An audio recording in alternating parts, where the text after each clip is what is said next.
9 কোটি টাকার মুস্তাফিজের জন্যই 9,000 কোটি টাকা লস গুনবে ভারত ও আইসিসি। মূলত আইপিএল থেকে মুস্তাফিজকে বাদ দেওয়া নিয়ে শুরু সমস্যা। এরপর বাংলাদেশে হয় আইপিএল সম্প্রচার নিষিদ্ধ। শুধু তাই নয়, বাংলাদেশ জানায় বিশ্বকাপ খেলবে না। বিশ্বকাপে বাংলাদেশের বদলে স্কটল্যান্ড, বড় ক্ষতি আইসিসির। আর সেই মরার উপর খাড়ার ঘা হিসেবে ভারত ম্যাচ বয়কট পাকিস্তানের। সব মিলিয়ে 9 কোটির ফিজ এখন 9,000 কোটি টাকার চেয়েও বড় ইস্যু। আরো শুনুন প্রতিবেদন। ভিন্ন সূত্র অনুযায়ী এক পাকিস্তান ভারত ম্যাচের কারণে 9,000 কোটি টাকার লস গুনতে হবে আইসিসিকে। 1,000 কোটি টাকা লস হবে ভারতেরও, কেননা আইসিসি থেকে সবচেয়ে বেশি রেভিনিউ পায় তারা। তাছাড়া দেশটির ক্রিকেট বাজারেও বড় ক্ষতি এতে। তাছাড়া বাংলাদেশে হবে না আইপিএল সম্প্রচার। সব মিলিয়ে সংখ্যাটা 9,000 কোটিতেই যাবে এই এক ইস্যুতে। কারো কারো মতে তো আরো বেশি। আর এর সবকিছুই শুরু হয়েছিল 9 কোটি টাকার মুস্তাফিজুর রহমানকে নিয়ে। মুস্তাফিজুর রহমানকে বিসিসিআই নির্দেশে বাদ দেওয়া থেকে শুরু হয় সবকিছু।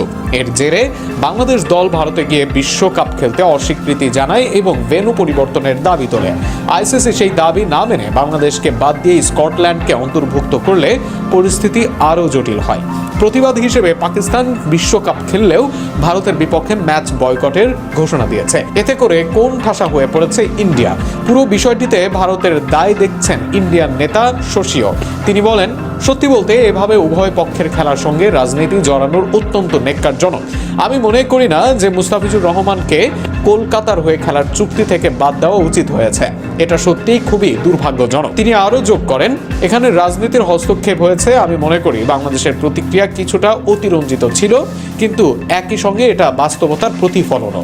পাকিস্তান এখন বাংলাদেশকে সমর্থন দেখানোর চেষ্টা করছে, ফলে পুরো বিষয়টি নিয়ন্ত্রণের বাইরে চলে যাচ্ছে। শশী থারু মনে করেন, ক্রিকেটের মাধ্যমে এই বিভেদ দূর করা সম্ভব। তিনি বলেন, আমাদের বোঝাপড়ায় আসা দরকার যে বিশেষ করে ক্রিকেট আমাদের একত্রিত করার মাধ্যম হওয়া উচিত, সমস্যা সৃষ্টির জন্য নয়। আইসিসিকে সতর্ক করে তিনি বলেন, এটি সংশ্লিষ্ট সবার জন্য একটি সতর্ক বার্তা। জরুরি ভিত্তিতে একে অপরের সঙ্গে যোগাযোগ করা উচিত। আইসিসি সেই প্ল্যাটফর্ম হতে পারে। এখনই বলুন, চলো এসব ব্যর্থতার ইতি টানি। আপনারা চিরকাল এভাবে চলতে পারেন না।